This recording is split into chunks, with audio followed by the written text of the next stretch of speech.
मित्रांनो, लग्नानंतर होईलच प्रेम या मालिकेच्या आजच्या भागामध्ये धर्माधिकारी गुरुजी घरी आलेले असतात। घरातील सर्वजण गुरुजींचा आशीर्वाद घेतात। तेव्हा गुरुजी आता नंदिनीचं खूप कौतुक करतात आणि या रूपाने तुमच्या घरामध्ये साक्षात लक्ष्मी आल्याचं म्हणतात। तेव्हा सर्वजण खुश होतात। तर वसू आणि रम्याचा चेहरा नेहमीप्रमाणे पडतो। त्यानंतर विक्रम सांगतो की अगं नंदिनी, हे धर्माधिकारी गुरुजी आहे।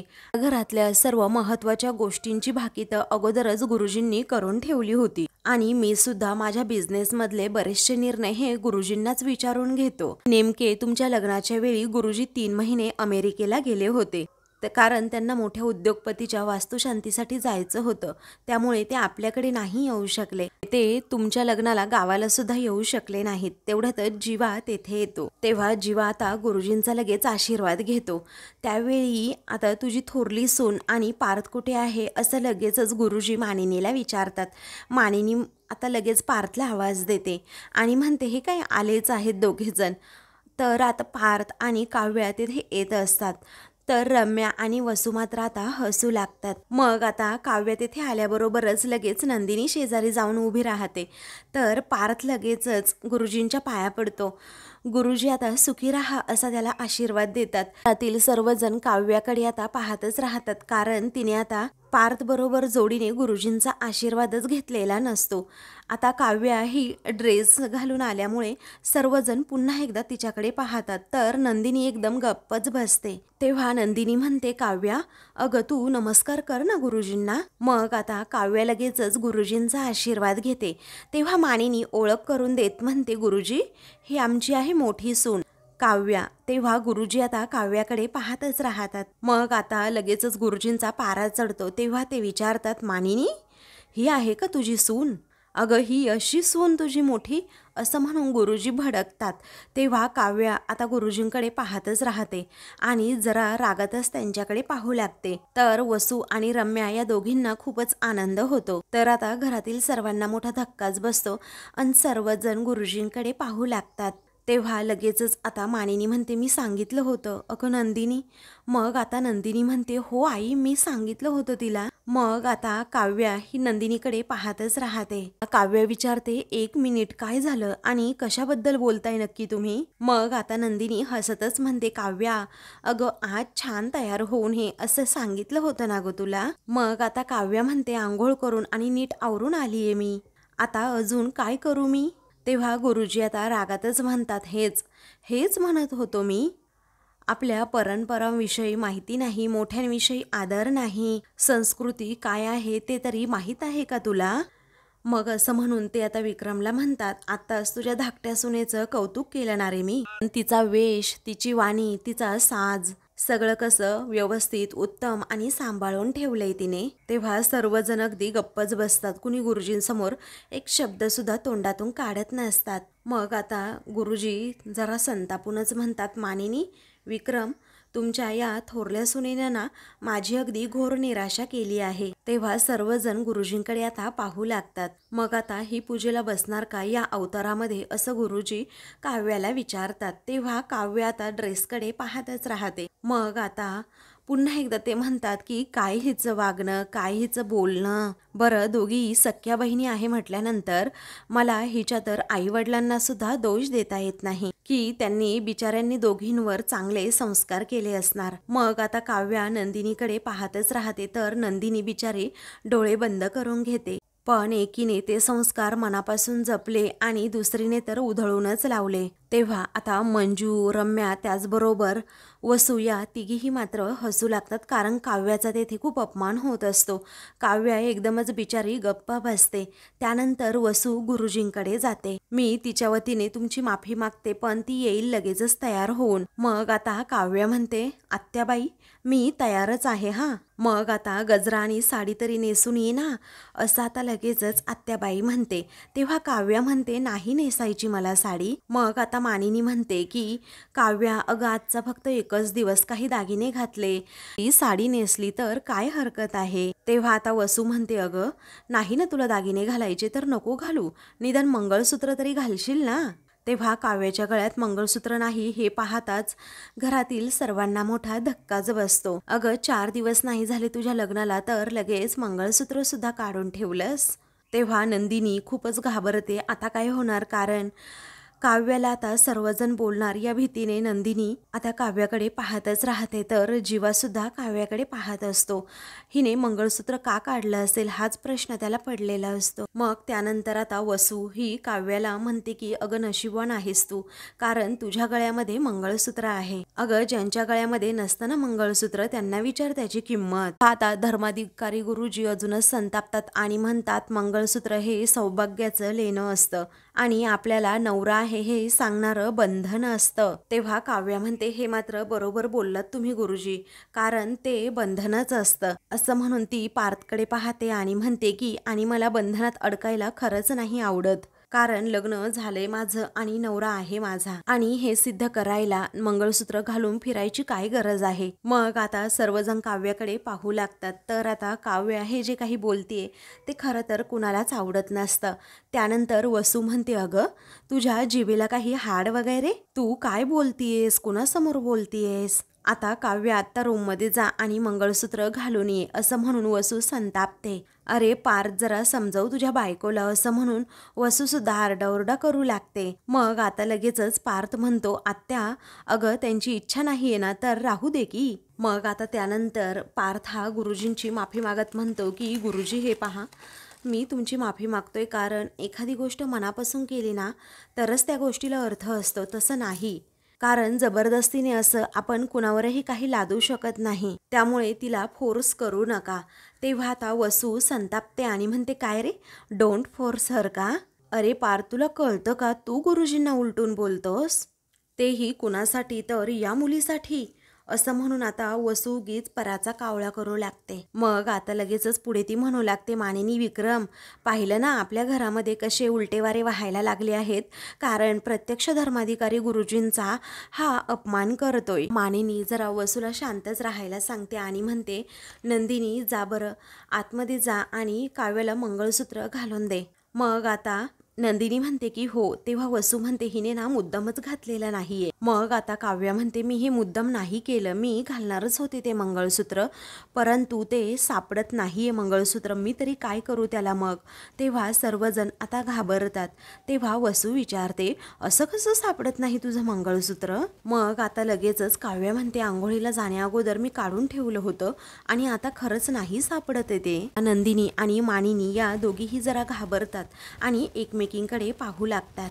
तेव्हा आता लगेचच गुरुजी म्हणतात अरे अरे अरे, सर्वच परंपरा तर इथे धाब्यावर बसवल्या जात आहेत. अगं बाई मंगळसूत्र कधीही काढून ठेवायचं नसतं असं मोठ्यानेच गुरुजी म्हणतात. तेव्हा सर्वजण काव्याकडे आता पाहू लागतात. तर काव्या डोक्यालाच हात लावते. अगं मुळात तुला मंगळसूत्राचं महत्त्वच नाही दिसत मला तर, असं म्हणून गुरुजी अजूनच भडकतात. मग आता पुढे ते म्हणू लागतात मानिनी आणि विक्रम हे पहा, आज पहिल्यांदा मला या घरामध्ये शास्त्र आणि परंपरा यांचा अपमान झालेला दिसतोय. मी काय आजची पूजा सांगू शकणार नाही असं म्हणून ते स्पष्टपणे त्यांचा निर्णय सांगतात. तेव्हा मात्र घरातील सर्वांना खूपच मोठा धक्क्याच्या एका छोट्याशा चुकीमुळे गुरुजींनी खूप मोठा निर्णय घेतायत. मग आता सर्वजण धक्क्यानेच गुरुजींकडे पाहू लागतात. मी एखाद्या शिष्याला लगेचच पाठवून देतो, तो सांगेल तुमची पूजा असं म्हणून आता ते गुरुजी जाऊ लागतात. तेव्हा नंदिनी आता लगेचच गुरुजींना अडवते आणि म्हणते थांबा थांबा गुरुजी, मी माफी मागते तुमची, पण प्लीज असं जाऊ नका हो. आणि काव्या ही मंगळसूत्र घालूनच बसेल पूजेला, मी जाते घेऊन तिला आतमध्ये आणि शोधेल ती मग मंगळसूत्र. मग आता नंदिनी म्हणते चल ना अगं काव्या. तेव्हा काव्या विचारते खरंच गरज आहे का याची. मग नंदिनी म्हणते अगं असं कसं. तेव्हा आता मानिनी म्हणते हो गरज आहे काव्या, कारण आता गुरुजी म्हणाले आहेत ना, त्याचबरोबर 4 बायकासुद्धा येतील, त्या विचारतील तुझ्या गळ्यातलं मंगळसूत्र कुठे आहे. मग काय सांगायचं, आता तू मंगळसूत्र घालूनच ये आणि यावर अजिबातच चर्चा नको. मग आता लगेचच काव्या म्हणते अजूनही तुम्ही 4 लोक काय म्हणतील याचाच विचार करताय का, कारण 4 लोक काय बोलतील ना याच विचाराने आमचं सर्वांचं आयुष्य बर्बाद झालंय. मग आता सर्वजण फक्त आणि फक्त एकमेकांकडे पाहत राहतात. मग आता नंदिनी ही खूपच चिडते आणि म्हणते काव्या बस झालं हा, आता यापुढे ना एक शब्द सुद्धा तू बोलायचा नाहीयेस. चल पटकन मंगळसूत्र शोधूयात आपण. आई आम्ही जाऊन येतो हा, असं म्हणून नंदिनी काव्याला घेऊन आतमध्ये जायला निघते. तर आता सर्वजण खूप टेन्शनमध्ये असतात, कारण पूजेच्याच दिवशी खूप मोठा तमाशा झालेला असतो. तर वसू आणि रम्या मात्र आता एकमेकींकडे पाहून हसतात, कारण त्यांना माहीत असतं की मंगळसूत्र सापडणारच नाही. नंतर त्या दोघीही आता रूममध्ये येतात. तेथे आल्यानंतर आता नंदिनी लगेचच विचारते, काय ग, कुठे ठेवलं होतंस तू मंगळसूत्र? तेव्हा आता काव्याला सांगू लागते, हे बघ, इथे मी आंघोळीला जाताना काढून ठेवलं होतं आणि मग कुठे गेलं ना आल्यानंतर मला माहीत नाही, समजलं? मग नंदिनी म्हणते, अगं असं कशी एवढी कॅज्युअल वागू शकतेस तू? अगं असं कसं कुणी मंगळसूत्र काढून ठेवू शकतं का काव्या? अगं एवढा सिरियसनेस आहे की नाही तुझ्यात? असं म्हणून ती जरा काव्यावर संतापतेच. मग त्यानंतर काव्या एका ठिकाणी बसून घेते आणि म्हणते, ताई अगं मी असं कसं कुठे काढून ठेवू शकते मंगळसूत्र? मी हे मुद्दाम केलं असं वाटतंय का तुला? मग नंदिनी कपाटात वगैरे ती मंगळसूत्र शोधू लागते. का आता ती म्हणते, साधी छोटीशी अंगठी जरी ठेवायची असेल ना आपल्याला, तर ती आपण खूप जबाबदारीने ठेवतो, आणि हे तर एवढं मोठं मंगळसूत्र आहे. तेव्हा काव्या रागातच विचारते, ताई मी हे सगळं मुद्दाम करते असं वाटतंय का तुला? मग आता नंदिनी म्हणते, अगं तसं म्हटलंय का मी? मला तसं म्हणायचं नव्हतं काव्या. अगं कधी कधी ना आपण विचारात असतो आणि आपल्याला असं वाटत असतं की आपण एखादी वस्तू फक्त इथे ठेवली आहे, तर ती तिथे ठेवलेली नसते, आपण दुसरीकडेच कुठेतरी ठेवलेली असते. तू उठ बरं आणि शोध बरं मंगळसूत्र ते. तेव्हा आता तू उठ बरं, कशाला बसली, शोध ना पटकन मंगळसूत्र, असं म्हणून नंदिनी आता लगेचच काव्याच्या हाताला पकडून तिला उठायला सांगते. तेव्हा ताई प्लीज एवढी हायपर होऊ नकोस. अगं ज्या लग्नालाच अर्थ नाही ते मंगळसूत्र तरी काय कामाचं, त्याला काही अर्थ आहे का? असं म्हणून काव्या पुन्हा एकदा नंदिनीला हे लग्नच मला मान्य नसल्याचं सांगते आणि मला नाही शोधायचंय हे मंगळसूत्र, असं म्हणून ती आता खूपच चिडते. तेव्हा आता लगेचच नंदिनी एकदम टेन्शनमध्ये येते, पण आता काव्याला तिला समजावणं भाग पडतं. मग आता मंगळसूत्राला अर्थ नाही म्हणजे तुला नक्की काय म्हणायचंय काव्या? अगं नवीन नातं स्वीकारल्याची खूण असते मंगळसूत्र म्हणजे. अगं लग्नासारखं पवित्र नातं जे आयुष्यभर निभवायचं असतं, ते मंगळसूत्राच्या धाग्याने आपल्या हृदयाजवळ बांधलं जातं का, तर ते मनापासून निभवायचं असतं. कुठल्याही बाईच्या गळ्यातलं मंगळसूत्र हे उत्तर असतं समाजातील परपुरुषाला. या बाईकडे नजर वर करून बघण्या अगोदर ना तिच्या गळ्यातलं ते मंगळसूत्र बघा. ती बायको आहे कुणाची तरी, इतकी ताकद, इतका अर्थ असतो त्या मंगळसूत्राला, आणि तू म्हणते की मंगळसूत्राला काय अर्थ आहे? तेव्हा आता लगेचच काव्या म्हणते, ताई प्लीज तू बोर करू नको हा मला. मग आता नंदिनी म्हणते, मी बोर करत नाहीये तुला. अगं काही गोष्टी ना तुला माहीत नाहीये म्हणून मी सांगते. अगं मंगळसूत्रामध्ये ना 2 वाट्या असतात. जेव्हा लग्न लागतं ना तेव्हा गुरुजी एक वाटी ही हळदी कुंकवानं भरतात आणि दुसरी साखरेनं भरतात. का माहितीये का? कारण हळद ही कुठलीही निगेटिव्हिटी दूर करते ना म्हणून, आणि सौभाग्य हे कुंकवाने साजरं होतं ना म्हणून, आणि संसारामध्ये कितीही कटू प्रसंग आले तरीही जिभेवर साखर ठेवून वावरायचं असतं, म्हणूनच दुसरी वाटी साखरेनं भरतात. आणि अर्थ असतो या सगळ्याला काव्या. एक वाटी सासरची तर दुसरी वाटी माहेरची, आणि या दोन्हीही वाट्यांना काळ्या मण्यामध्ये बांधून ठेवलं जातं, आणि काळे मणी जे सोन्याच्या तारेमध्ये गुंफलेले असतात, आणि काळे मणी यासाठी की कुणाची दृष्ट लागायला नको आणि सोन्याच्या तारेमध्ये गुंफलेले असतात, कारण नवरा बायकोचं नातं हे सोन्यासारखं खुलून निघत असतं. अगं जे मंगळसूत्र घडवताना इतका विचार केला जातो, ते काढताना किती विचार केला पाहिजे ग. मग आता नंदिनीने असं सगळं काही समजवल्यानंतर काव्याच्या डोक्यावरून पाणीच जातं. ती म्हणते, ताई अगं मंगळसूत्राबरोबर मला काहीही प्रॉब्लेम नाहीये, मला मंगळसूत्राचं महत्त्व नाहीये असं तुला वाटतं का? पण मला ते मंगळसूत्रच नको आहे ना. मग आता नंदिनी म्हणते, अजिबातच ही लाईटली घेण्यासारखी गोष्ट नाहीये, समजलं काव्या? आता तरी समजून घे जरा. आता चल बरं अगोदर मंगळसूत्र शोधू लाग मला, असं म्हणून आता नंदिनी तिला मंगळसूत्र शोधायला सांगते. तर बाहेर गुरुजी आणि घरातील सर्वजण आता त्या दोघी बहिणींची वाट पाहत असतात की कधी एकदा त्या येतील. गुरुजी सारखं सारखं रूमकडे पाहत असतात, परंतु खूप वेळ होऊनही त्या दोघी आलेल्या नसतात. तेव्हा रम्या म्हणते, मी पाहून येऊ का? त्या दोघींना शोधू लागू का मंगळसूत्र? तेव्हा मानिनी म्हणते, नको, त्या येतील इतक्यातच. मग आता लगेचच मानिनीच्या सर्व मैत्रिणी तेथे येतात. तेव्हा म्हटलं लग्नाला येता आलं नाही, म्हटलं पूजेला तरी यावं, असं त्या म्हणतात. तर दुसरी मैत्रीण म्हणते की नाहीतर तुमच्या 2-2 सुनांची भेट तरी कशी झाली असती? मग आहेत कुठे दोघी, असं त्या पुन्हा विचारतात. तर मानिनी काहीच बोलत नाही. तेव्हा त्या तयार होत आहेत का असं पुन्हा त्या विचारतात. मग आता वसू लगेच टोमणा मारू लागते. एक जण तर कधीपासूनच तयार आहे आणि दुसरीला तर तयारच व्हायचं नाही. तेव्हा जीवा रागातच वसूकडे पाहू लागतो. मग आता पार्थ म्हणतो असं काही नाही आत्या, त्या दोघीही ना येतच असतील. तेवढ्यातच मानिनी आता लगेचच काव्या आणि नंदिनीला आवाज देते. तर आता इकडे नंदिनी टेन्शनमध्ये येते, काय करावं, पण आता तिला बाहेर जाणं भाग पडतं.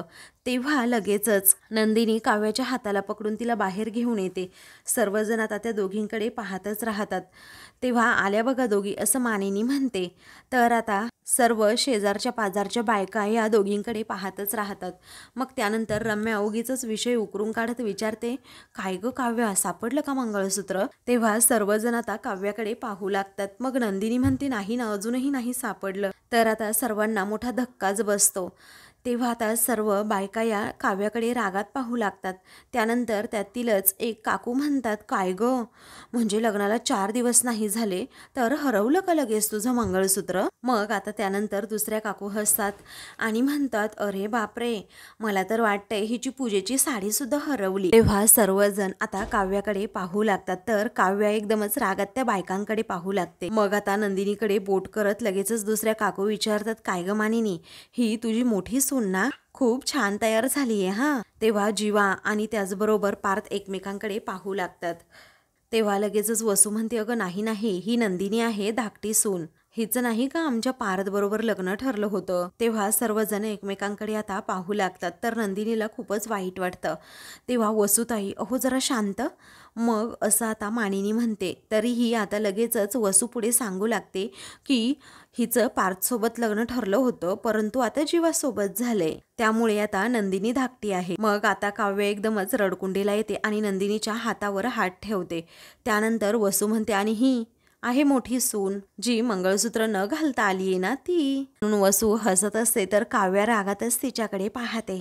मग आता काव्या जरा रागातच म्हणते की किती वेळा सांगू मी तुम्हाला, मी काढून ठेवलेलं मंगळसूत्र जाग्यावर नाहीये, मग कशी घालणार मी ते मंगळसूत्र? तेव्हा शेजारच्या काकू म्हणतात की अरे बापरे, असं कसं झालं, तुमच्याकडे कामाला कल्पना येते ना, मग तिलाच विचारा की. तेव्हा वसू म्हणते, हो बरोबर आहे, मलाही असंच वाटतंय की ते मंगळसूत्र ना कल्पनानेच चोरलं असेल. मग आता मानिनी म्हणते, नाही नाही, कल्पना अगदी विश्वासातली आहे, ती असं करणं कधीही शक्य नाही. मग आता लगेचच नंदिनी म्हणते, काव्या, आंघोळीला जाण्या अगोदरच कल्पनाताईंनी रूमसुद्धा स्वच्छ करून घेतली होती, त्यामुळे त्यांचा तर काही संबंध नाहीये. मग आता लगेचच रम्या आणि त्याचबरोबर मंजू एकमेकींकडे पाहतात. रम्याचं मन तिला खात असतं, परंतु तिने हा आगाऊपणा आता केलेला असतो की मंगळसूत्र चोरून आपल्याकडेच ठेवलेलं असतं. त्यानंतर विक्रम म्हणतो, असेल इथे कुठेतरी, जरा शांतपणे आठवा बरं तुम्ही. मग आता गुरुजी म्हणतात की हे पहा गुरुजी, ज्या परिस्थितीमध्ये आमचं लग्न झालं ना, त्यामुळे काव्यांना एक बंधन होतं आणि अजूनही आहे त्याचं. आय एम सॉरी गुरुजी, पण मीच काव्याला सांगितलं आहे की मंगळसूत्र नाही घातलं ना तरीही चालेल, असं पार्थ आता काव्यासाठी खोटं बोलतो. तेव्हा सर्वजण आता पार्थकडे पाहतच राहतात आणि सर्वांनाच मोठा धक्का बसतो. मग आता लगेचच वसू म्हणते, अरे काय, मंगळसूत्र नाही घातलं तरीही चालेल असं म्हणाला तू तुझ्या बायकोला? तेव्हा वसू यावर सुद्धा आता आक्षेप घेऊ लागते. ते पाहून आता लगेचच काव्याला राग येतो आणि मग काव्या खूपच रागात वसूकडे पाहू लागते. कारण प्रत्येक वेळी आता वसू ही मध्ये टोकत असते, उगीच वाद उकरून काढत असते, त्यामुळे काव्याच्या आता अजूनच तळपायाची आग मस्तकात जाते. तर आता मित्रांनो, पुढील भागामध्ये वसू आता रागातच काव्याला विचारते, अगं सांगून टाक ना की तुला हे लग्न मोडायचंय, नाहीतर या नको असलेल्या लग्नामध्ये ना तू कायमची अशी अडकून बसशील. तेव्हा आता लगेचच काव्या एकदम टेन्शनमध्ये येते, काय करावं काय बोलावं तिला सुचत नसतं. तर आता लगेचच जीवा हा अगदी धक्क्याने काव्याकडे पाहत असतो, कारण आता काव्या काय सांगतीये याकडेच त्याचं लक्ष असतं. त्यानंतर आता नंदिनीला जरा डाऊट येतो आणि म्हणूनच ती रम्याला किचनमध्ये बोलवते. रम्या किचनमध्ये काहीतरी काम करत असते. नंदिनी आता स्पष्टपणे तिला विचारते की मला एक सांग रम्या, अगं काव्याचं हरवलेलं मंगळसूत्र हे तूच चोरलं आहेस ना? तेव्हा आता रम्या खूपच घाबरते, तिला काय बोलावं सुचत नाही. आपली नजर लगेचच चोरत ती आता विचारते, काय अगं मी नाही चोरलं, तू काही पण काय बोलतेस, असं म्हणून ती दुसरीकडे चाललेली असताना नंदिनी लगेचच तिचा हात पकडते आणि रम्याला धडा शिकवत म्हणते की काय ग, तू घाबरलीस का लगेच? अगं रम्या, मी तुला ना चांगलीच ओळखून आहे. तू पार्थ आणि काव्याचं लग्न मोडण्याचा लाख प्रयत्न करशील, पण मी अजिबातच तसं होऊ देणार नाही, समजलं? अगं काव्या माझी ना धाकटी बहीण आहे. अगं तिच्यासाठी आणि तिच्या संसारासाठी तूच काय, तुझ्या विरुद्ध सुद्धा मी लढेन आणि पूर्ण जगाविरुद्ध सुद्धा मी लढायला तयार आहे, असं म्हणून नंदिनी आता लगेच रम्याला चांगलाच धडा शिकवते. कारण नंदिनीला आता समजलेलं असतं की हे मंगळसूत्र फक्त आणि फक्त रम्याच घेऊ शकते. हे नंदिनीने चांगलाच तिला आता हिसका दाखवलेला असतो. तर रम्या नंदिनीचं हे बोलणं ऐकून ना खूपच घाबरते. अशाच मालिकेंचे पुढील भाग पाहण्यासाठी चॅनलला सबस्क्राईब करा.